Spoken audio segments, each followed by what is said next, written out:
Assalamualaikum warahmatullahi wabarakatuh.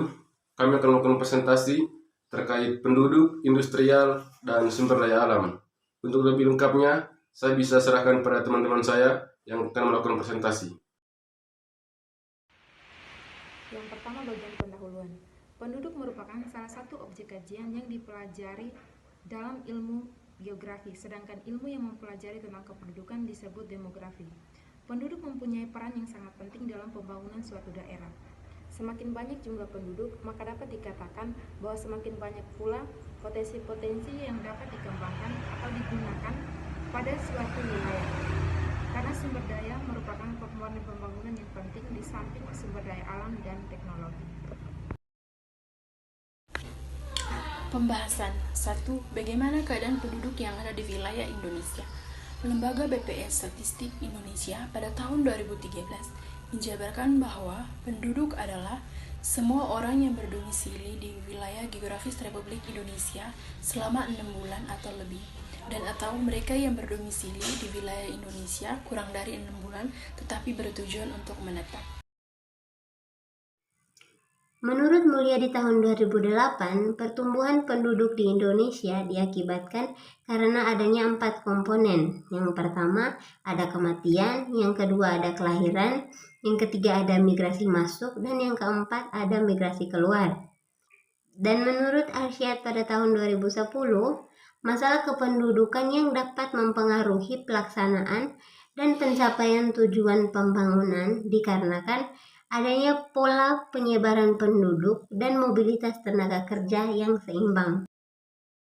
Konsep dan tujuan industrialisasi. Industri adalah bidang mata pencaharian yang menggunakan keterampilan dan ketekunan kerja dan penggunaan alat-alat di bidang pengolahan hasil-hasil bumi dan distribusinya sebagai dasarnya. Tujuan industrialisasi itu sendiri adalah untuk memajukan sumber daya alam yang dimiliki oleh setiap negara dengan didukung oleh sumber daya manusia yang berkualitas dengan industrialisasi ini. Pemanfaatan sumber daya alam merupakan suatu hal yang berasal dari alam yang berupa unsur-unsur lingkungan alam, baik fisik maupun hayati, dan dapat digunakan oleh manusia untuk memenuhi kebutuhan hidup dan meningkatkan kesejahteraan hidup. Pemanfaatan sumber daya alam dibagikan berdasarkan sifat maupun berdasarkan jenis nilai kegunaannya. Sumber daya alam menurut nilai kegunaannya adalah pembagian sumber daya alam yang digolongkan terhadap nilai ekonomi dari sumber daya alam tersebut. Yang berikutnya, sumber daya alam ekonomi yang tinggi yaitu sumber daya alam yang mendapatkannya memerlukan biaya besar.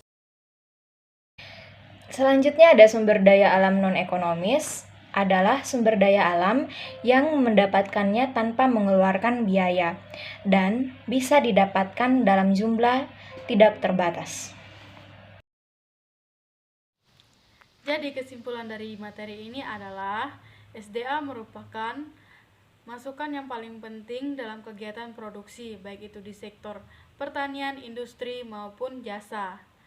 Ketiga sektor tersebut memberikan hasil output, yaitu berupa barang dan jasa, guna untuk memenuhi kebutuhan manusia.